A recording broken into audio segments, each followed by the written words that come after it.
আসসালামু আলাইকুম। কেমন আছেন সবাই? আশা করি সবাই ভালো আছেন। তো ভাই সব, আজকে একটা অ্যাডভেঞ্চার গল্প নিয়ে হাজির হয়েছি। গিয়েছিলাম পাসপোর্ট আনার জন্য। জায়গাটা কুয়ালালামপুর।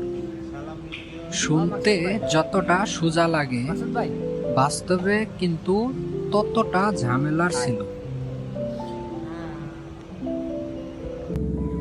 প্রথমে ঢুকলাম একটা অফিসে। গরমের অবস্থা শোচনীয়।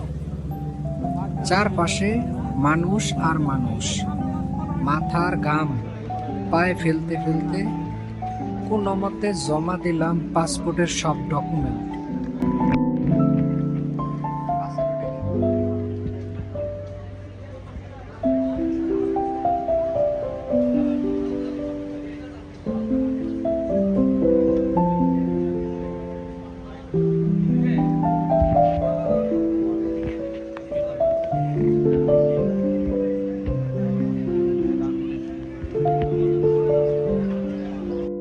তারপর ভাবলাম হয়ে গেল।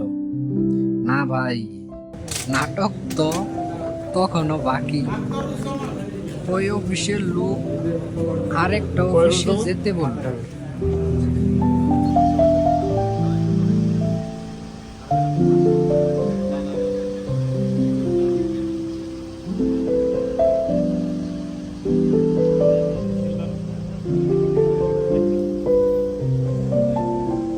এবার কাজ অ্যাক্টিভেশন।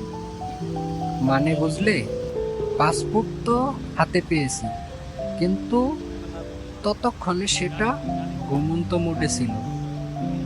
কয়েক ঘন্টা অপেক্ষা, ঘাম, বিরক্তি আর কিছু হাস্যকর মুহূর্তের পর অবশেষে মিলল আমাদের জীবন্ত পাসপোর্ট। যাই হোক, শেষমেশ কাজটা হয়ে গেছে। আর আমি এনেছি তোমাদের জন্য পুরো যাত্রার একটা ছোট্ট ভিডিও।